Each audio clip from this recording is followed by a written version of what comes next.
I think it's best to ground our political theory in natural law, in natural theology.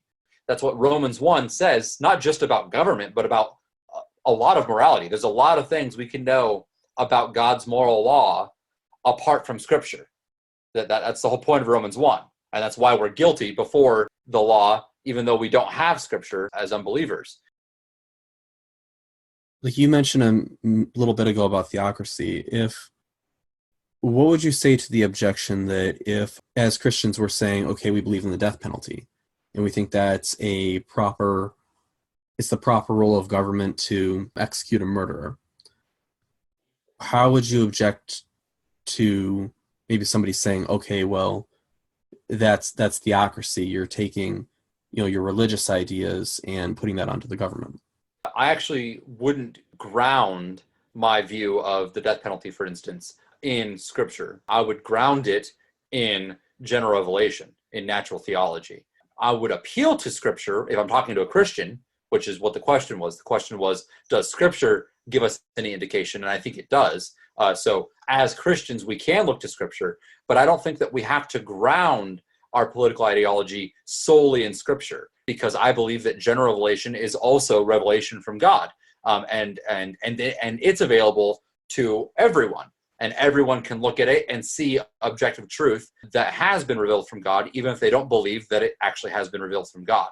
And so I would appeal to things in general revelation about the nature of humanity to establish the principle of individual rights. And there, I think Rand is very helpful because she's an atheist.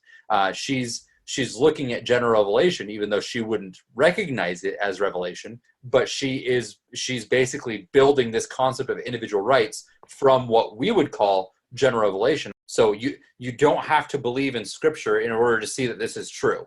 And I think that's the case. I think that's what Romans 1 says, not just about government, but about a lot of morality. There's a lot of things we can know about God's moral law apart from Scripture.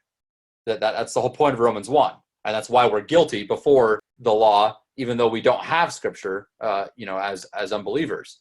So I think there's a lot of things we can know about morality, and that includes the morality of physical force, which means the morality of government, apart from Scripture. Now, that doesn't mean that we can't appeal to Scripture when we're talking to Christians, and that Scripture isn't in line with that, because God wrote both. God wrote general revelation in the world, and he wrote his special revelation in the Word, and they don't contradict each other. They confirm each other. But we don't have to appeal to Scripture in order to justify our political principles. We can appeal to general revelation, which is available to everyone, not just to Christians.